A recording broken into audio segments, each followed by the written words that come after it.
Հայերի ոչնչացման փաստը, որի ընթացքում 1-ից 1.5 միլիոն հայ սպանվել, համարվում է ցեղասպանություն, որը սակայն թուրքերի կողմից չի ընդունվում։ Թուրքերը հայտարարում են, որ ընդամենը 300,000-ից 500,000 հայ մահացել, այն էլ համաշխարհային պատերազմի տարիներին։ Եվրամիությունը այդ փաստը ընդունում է որպես առաջին ժամանակակից ցեղասպանության փաստ։ 110 տարի առաջ կատարված այդ ցեղասպանության շուրջ մենք խոսենք այսօր Եվրոպայի հայկական միությունների ֆորումի նախագահ պարոն Աշոտ Գրիգորյանի հետ։ Ողջույն, պարոն Գրիգորյան։ Բարև ձեզ եւ շնորհակալություն հրավերի համար։ Պարոն Գրիգորյան, ինչ է նշանակում հայոց ցեղասպանություն եւ կոնկրետ ինչի մասին ենք խոսում։ Տեսեք, հայերը ավելի քան 3000 տարի ապրում են այդ տարածքում, որը կազմել է միջինը 300,000 քառակուսի կիլոմետր։ Օսմանյան կայսրությունը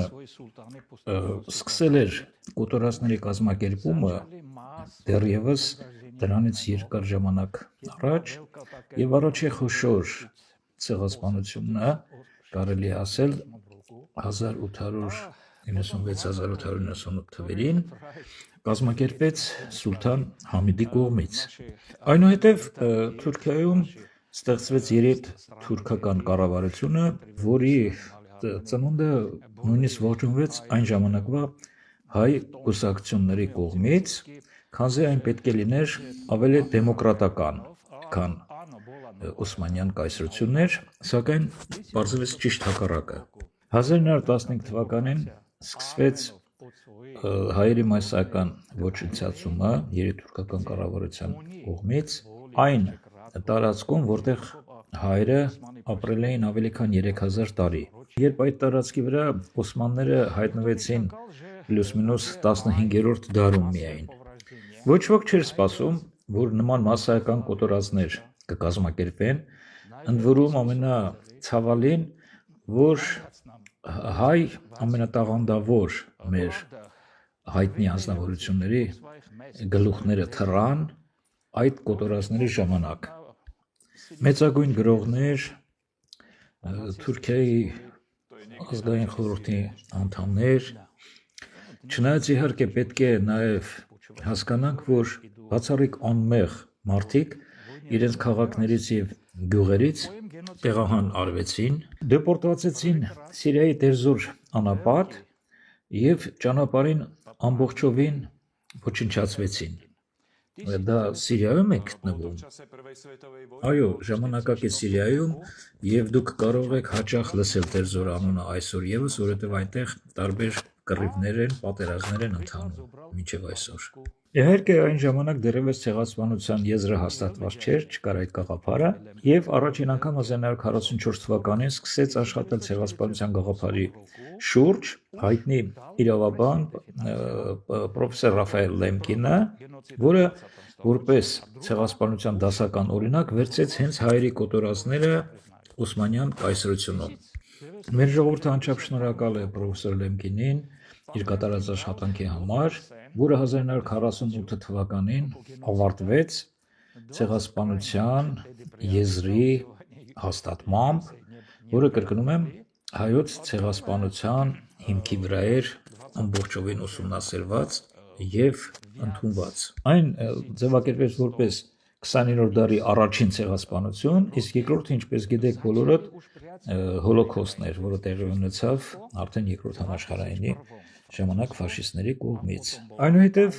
Լեմկինը ներկայացրեց 1951 թվականին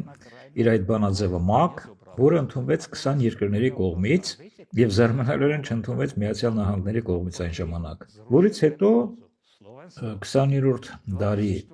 արդեն 1900-ական թվականներին սկսվեց ցեղասպանության բանաձևի շուրջ տարբեր քննարկումներ,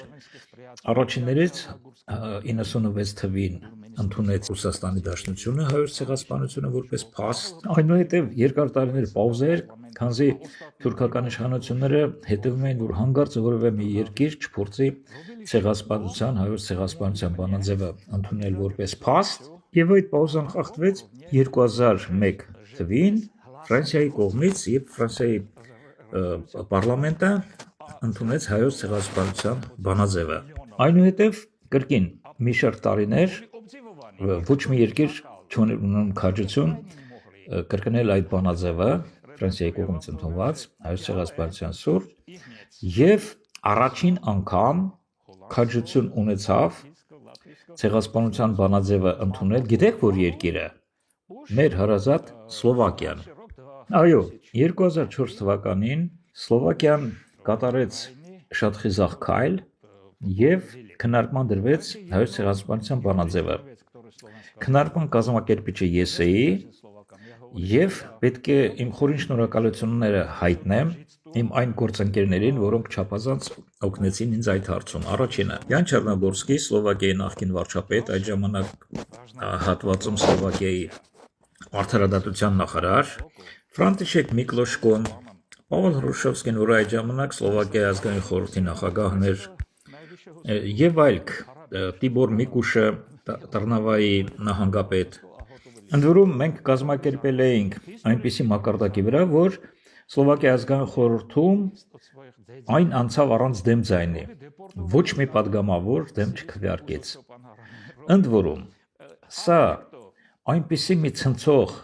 նորություն էր աշխարհի բոլոր հայության համար, որ պայթյունի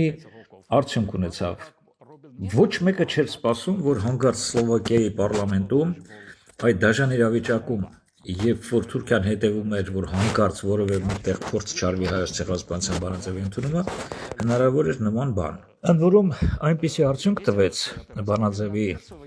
ընդունումը Սլովակիայի պարլամենտի կողմից, որ դրանից անմիջապես հետո մի շարք երկրներ Հոլանդիան, Բելգիան, Լեհաստանը, Լատվիան պատկերացրեք, որ արդեն առանց վախի իրենց պարլամենտներում դրեցին ցեղասպանության հարցը եւ հաջող լուծումներ տվեցին։ Մյուս կարևոր փաստը, որ գրանցվեց Սլովակիայում, ես անչափ շնորհակալ եմ Աստծուն, որ կարողացել եմ ընտրել ճիշտ երկիր, որտեղ ապրում եմ երկար տարիներ,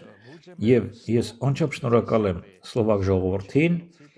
որը ունի հազվագյուտ դրական հատկություններ։ Մենք Սլովակիայի նախկին Գերագույն դատարանի նախագահ եւ արդարության նախագահ վիցե-պրեմիեր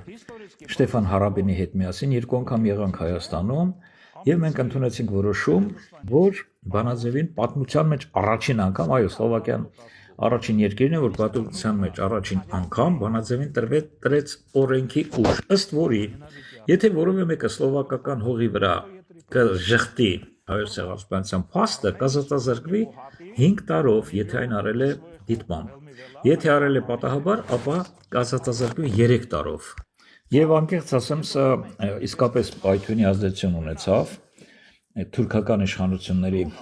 կողմից արձագանքի առումով եւ ցնցվեց ամբողջ Եվրոպան։ Դրանից հետո եւս մի կարևոր փաստ նշեմ, 2005 թվականին շատ-շատերը գիտեք երևի, որ Դանոբի ափին մենք տեղադրել ենք մի աննման խաչքար, որը հայ մշակույթի փայլուն նմուշ է, եւ այդ խաչքարը ես նվիրել եմ հայոց ցեղասպանության բանաձևի կատարածմանը Սլովակիայի ազգային խորհրդի կողմից։ Այնուհետև կուզեի բոլորիդ հրավիրել Դանոբի ափին մեր դրած խաչքարի շուրջ մեր ցեղասպանության 110-րդ տարելիցին նվիրված իմ կազմակերպած միջոցառմանը։ Ինչի են շատ կարևորում մեր այդ միջոցառումը եւ միջոցառումները, որովհետեւ եթե մենք չհիշենք այդ մեծ արհավիրքը, որ տեղի ունեցել 110 տարի առաջ, ապա մեր այսօրը եւ ապագան կլինի բացարձակ ողբերգական։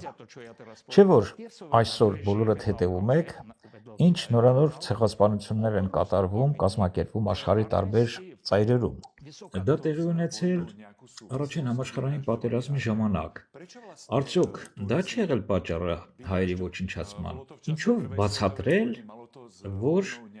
նման վայրագություն կազմակերպվեց հայերի նկատմամբ։ Երբ Ամերիկայի դեսպան այն ժամանակվա պարոն Մորգենթաուն նման հարցով դիմեց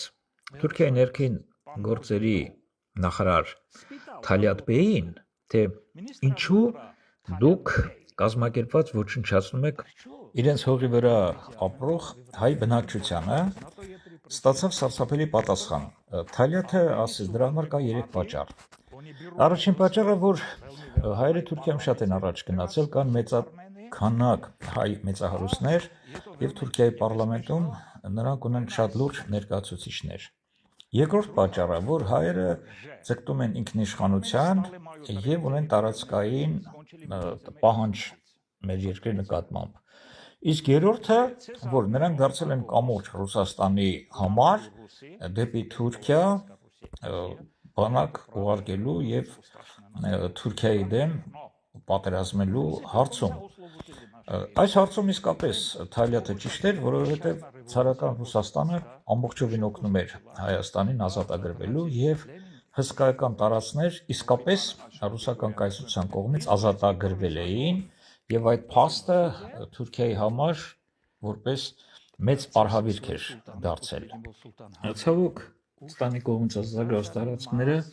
այնուհետև այդ ժամանակահատվածում կայացած մեր համար մեծ դժբախտություն բերած բոլշևիկյան հեղափոխությունը Լենինի միջոցով այդ տարածքները այնուհետև վերադարձեցին, նվերեցին Թուրքիային։ Od začiatku genocídy kresťanských Arménov uplynulo 110 rokov. Počas masakry ich osmanskí Turci podľa niektorých historikov systematicky vyvraždili približne 1,5 milióna.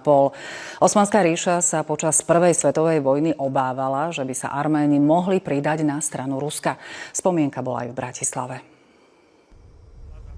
Úctu obetiam genocídy prišli okrem Arménov, žijúcich na Slovensku, vyjadriť aj viacerí veľvyslanci či bývalí a súčasní politici. K pamätníku na Tyršovom nábreží položili vence. Slovensko túto genocídu uznalo už v roku 2004. Návrh v pléne parlamentu vtedy predniesol František Mikloško. Každé takéto obrovské zlo, ktoré prinášajú vojny, potom má ešte takéto tragické dôsledky. Dnes vidíme, že takisto je sama vojna vo svete a nevieme, čo z toho